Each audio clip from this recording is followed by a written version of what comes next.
recruiting news, you are in the right spot as we have some updates on a potential quarterback for the Eagles, some official visitors, which means, hey, folks, they could be heading to Boston College soon.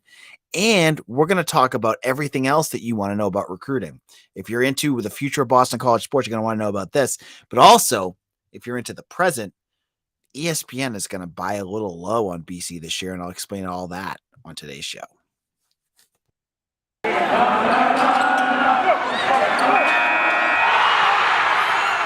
You are Locked On Boston College, your daily podcast on the Boston College Eagles, part of the Locked On Podcast Network, your team every day.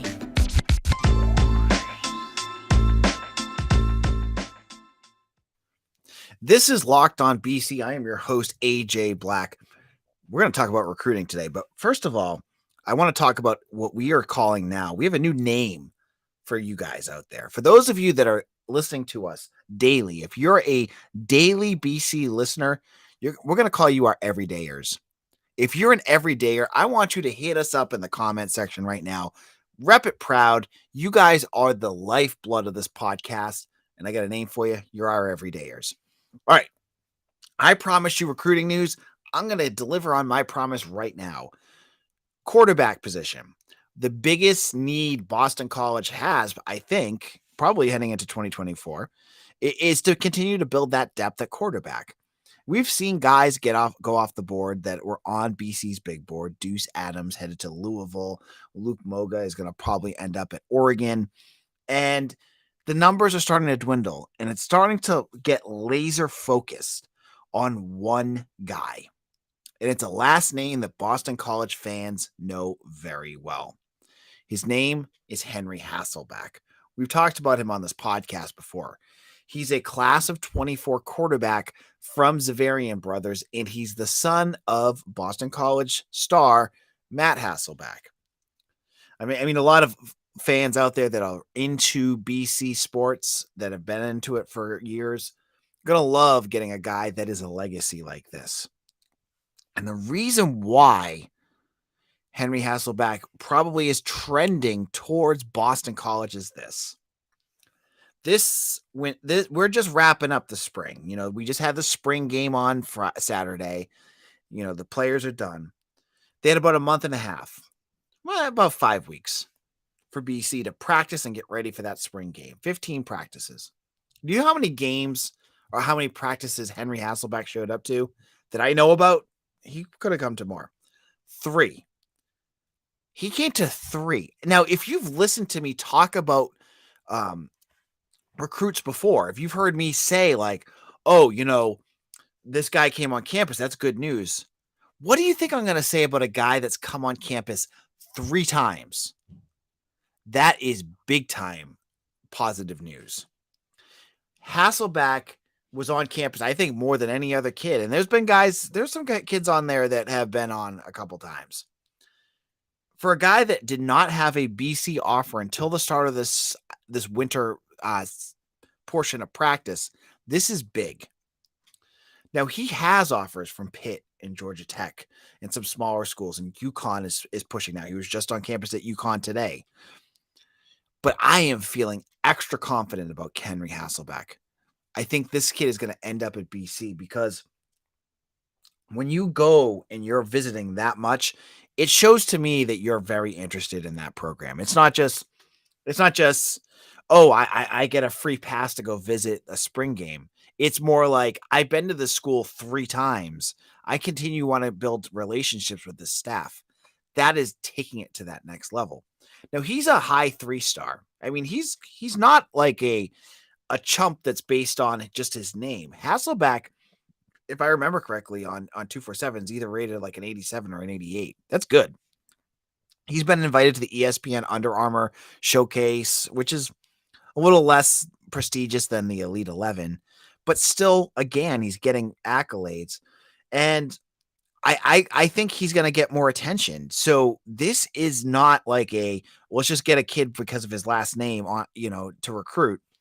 This is getting a good quarterback, and what I would be pretty happy with if BC lands him as their cornerstone quarterback for the class of 24. Because right now, I mean, I've said this already. We've been at one commitment for about a year and a half for the class of 24. Christian Zamore, younger brother of Ishmael Zamore from Zavarian brother, not from Zavarian brother, that's where Hasselback's from Everett, has been committed for a while. They haven't had anyone else. I have a couple. I have one crystal ball. I have Hasselback out there, but they're going to have to be something soon. And quarterback is usually where the dominoes start to fall. And we've seen it already with BC, right? I started the spring with like 6 guys. I knew BC, and I've talked to my sources that the Eagles were like locked in on or high on their big board. We're down to like 2, maybe 3. Hasselback's one of them. And I think the Eagles are going to land him. I don't know what's going to happen because I think the other factor that we need to take into place to play here, it's not UConn. And I know some folks are going to go, whoa, AJ, UConn beat BC last year. They're going to, no. That I think everyone, their staff, everyone knows that was like a great win for the Huskies, but kind of a fluke. If BC wants Hasselback, they're not going to lose him to UConn. The bigger issue with Hasselback, the only reason that he may not end up in Chestnut Hill is lacrosse. He's currently committed to Maryland right now for lacrosse. And Maryland is a very good lacrosse program. I mean, I cover BC sports. I don't know anything about men's lacrosse. I do know, however, that men's lacrosse at Maryland's a big deal. So that could be it. However, he has already said on the record that if he can get to that level, he wants to play college football. So Hasselback has that opportunity now. So unless he's just talking the talk, which he could, I think Hasselback is going to switch from lacrosse to football, which then leads to he's going to end up at BC. That's where I'm at right now. That's where I think things are going to go.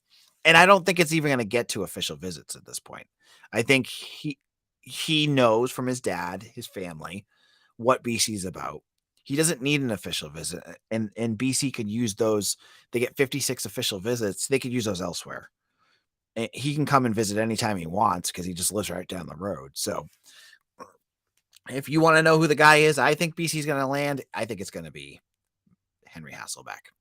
In a moment, talking about official visits, I'm going to give you 2 guys that are going to take official visits that just announced in the last 24 hours. One of them is a last name I think all of you know about. We'll get into that in just a moment.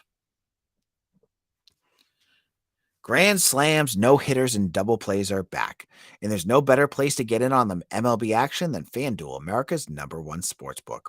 Because that's right now, new customers can step up to the plate with a no-sweat first bet of up to $1,000. Just go to FanDuel.com/lockedon. Sign up, place your first bet, and get up to $1,000 back in bonus bets if you don't win. With baseball right here, you can bet on Chris Sale's over under or on strikeouts. You can look at Rafael Devers home run in a game. I love the home run ones because it's when you hit, it's like that's a rush. I mean, gambling's kind of, when you're betting, it's kind of a rush, but home run ones are great. So don't miss your chance to get a no sweat first bet of up to $1,000 when you join FanDuel today. Just go to FanDuel.com/lockedon to sign up. FanDuel, the official sportsbook partner of Major League Baseball. This is Locked On BC, AJ Black. Thank you to all of our everydayers. You're an everydayer. Hit me up on Twitter at Locked On BC. Tell me that. Tell me you're an everydayer that listens to BC, Locked On BC every day. And if you haven't already, last I checked, we were 27 subscribers away from 1,000. 27. That's crazy. So thank you to everyone who has subscribed. If this is your first time listening, welcome. If you haven't done already, hit the subscribe on that Locked On BC YouTube page. It does help it tremendously. All right, so let me just kind of, if you're interested in recruiting, but you don't know the whole things, well, welcome. Recruiting is my lifeblood at 247 Sports. I cover it. I talk to the kids. I talk to the staff. I get into all the nitty gritty. Over the last month and a half, while the kids were at spring practice, you saw tons of high school recruits coming on campus to visit. to check out practice, to talk to the staff. You got some new offers out there. There was a 2 or 3 each week, I would feel, of kids that, didn't get a chance to get an offer yet, but met with the staff. The staff got impressed. They offered them. The next step, you're going to still get kids that are going to come and visit, even though there's not practice. And Jeff Halfley has said that his preference is to get kids to come when there's practice, because that shows what school's all about. But the next real step are what's called official visits. Now, if you've been listening to the news, NCAA just passed a rule that recruits can take as many official visits as they want. So if you're a top guy, if you're Arch Manning now, he's not because he's already at Texas, but say you're like an Arch Manning and you're really sought after, you could take 12 official visits now. Before, you could only take 4. You can only have the 4 that you want, so you had to kind of limit it down, and it kind of limited what you could do. Now you have the chance to do whatever you want.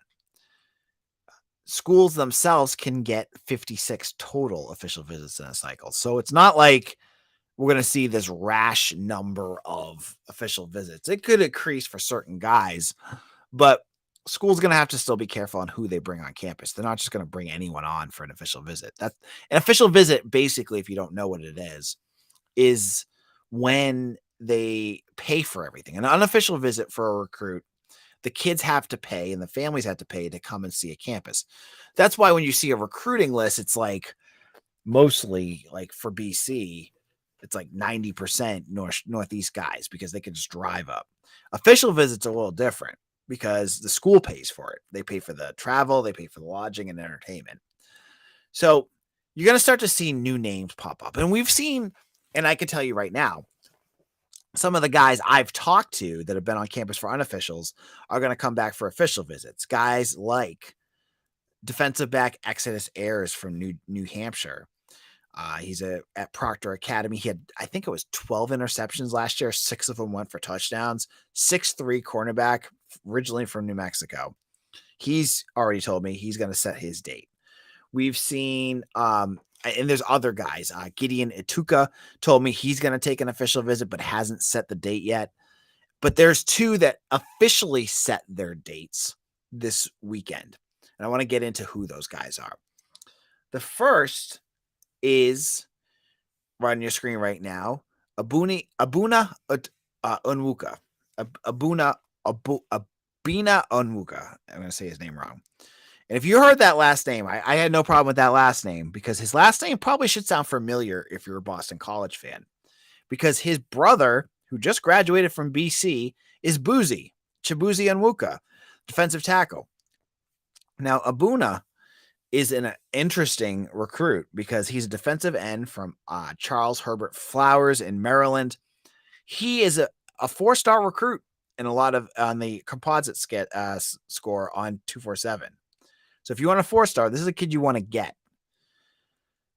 And he already has official visits set to Boston College, Virginia Tech, and West Virginia. The interesting one with Onwuka that you're going to have to watch for is USC. He hasn't set an official visit to them yet, but he's visited USC. He has an offer to the Trojans, but he hasn't been there yet. I mean, he hasn't announced an official. Because he's not a 4-star, I wonder if USC would even look at him for that. You know what I mean?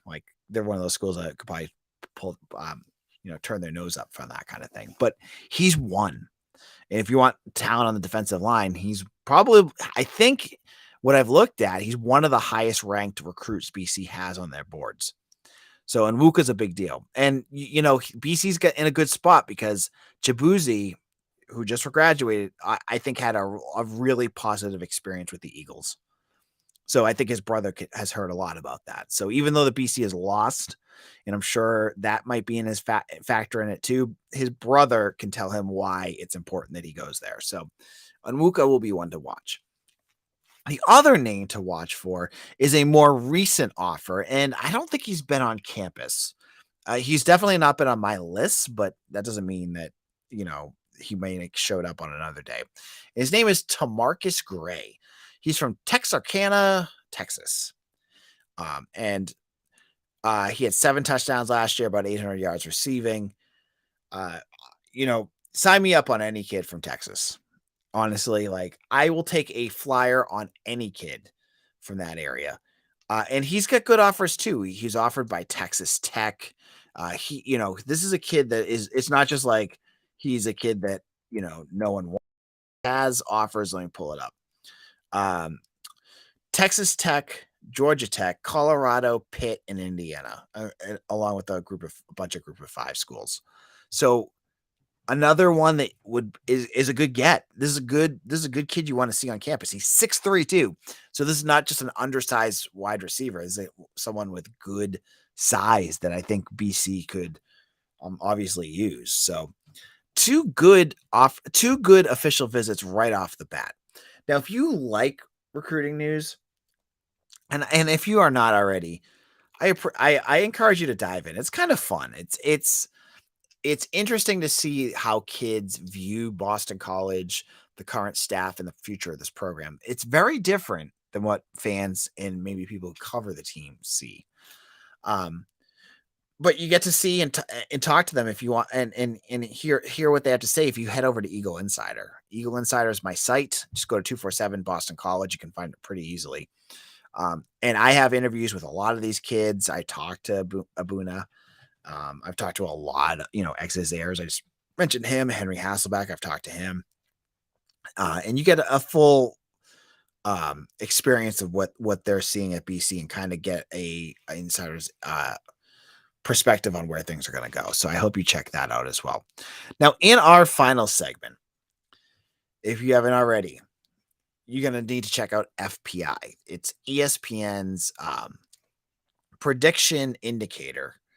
And they talked about BC's upcoming season and gives a kind of low perspective on where Boston College could be looking next year. We'll get into what that looks like in just a moment.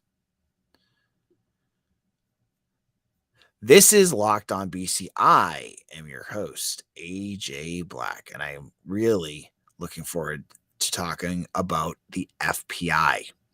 Now, FPI is the Football Power Index from ESPN, and it measures teams' true strengths on net point scales, expected point margin versus average point margins of opponents on a neutral field. It is very it's very skewed towards last season. So even on ESPN says the Football Power Index is a measure of team strength that is meant to be the best predictor of a team's performance going forward for the rest of the season. FPI represents how many points above or below average a team is. Projected results are based on 20,000 simulations of the rest of the season using FPI results to date and the remaining schedules. Ratings and projections update daily. FPI data from seasons prior to 2019 may not be complete. So why do I bring this up? Because, we're off season and I like to see and talk about what other, systems are predicting for Boston College. And BC is in, I would say in a bad spot, but also that they have some faith that BC is going to kind of bounce back a little bit. For this, in their projections, they have them at a FPI of minus 2.8, which puts them way down the list. But they have them for a projected record of 5.5 to 6.5 wins, which for BC fans obviously would not be acceptable, right? You're barely making it into a bowl with what should be a pretty easy out of conference schedule. That being said, as I said before, take this with a grain of salt because you have on here all of last year's statistics. It's really focused on what last year looked like for BC. So when I look at this, I see teams like Clemson that are projected to win 10.5 games. Florida State's only projected to win 8.7. So that kind of shows me, right? I think Florida State's going to probably win 10 games. So it's again, it's a statistic analysis of, past versus present. And I'm not sure what I would take away from this other than I don't think it's the worst or unfair evaluation of where BC was at. I mean, I think we all think that with some improvement with that out of conference schedule, BC should win 7. But given what they've done in the past, it's not that far off, right? So I thought this was interesting because we're going to see more and more of this. We're going to see what Phil Steele says. We're going to see what Bill Connolly says. And I get the sense, and I'm going to go into this right now, that a lot of these, specifically anyone that uses stats, is going to be heavily skewed against BC because they're going to use last year and they don't put any context into how last year is different than this year. Like last year was a fluke with that offensive line. And the fact that BC could have changed that, the thing that really, in my opinion, caused all the problems, I think you're not going to get that full picture when you look at some of these systems. But you know what? I don't blame these systems for putting BC low. They have to prove it, right? That's going to be kind of our motto this year. Like when I'm on a million different ACC podcasts or ESPN or Sirius XM, I'm not going to be bullish on BC. I'm going to say, look, I think that the rooms for where I think they're going to improve is there. But am I ready to say they're going to win 8 games? They got to show me. I'm tired of putting myself out there and believing when I think I need to see it first. They got to show it to me. There's nothing. I'm not trashing the guys. I'm just saying, show me that you can improve. Show me that what you say is going to happen. And then, hey, next year for 2024, I'll be all on board when you have junior Emmett Moorhead out there. So that's my thoughts on that. Now, for you guys that are listening tomorrow, for you everydayers, we will continue looking at recruiting, the transfer portal. We should have some new news. Josh DeBerry, by the way, is heading to Texas A&M. So I don't know if Steve Adazio had anything to do with that. I bet he did. But he's heading to the SEC. It'd be interesting to see what he does there. But I expect BC to be active in the transfer portal. Maybe we'll have some news on that tomorrow. We'll get into everything that we saw in terms of baseball. We'll start talking more about that. All of that will be on tomorrow's show. So make sure to subscribe to our YouTube channel.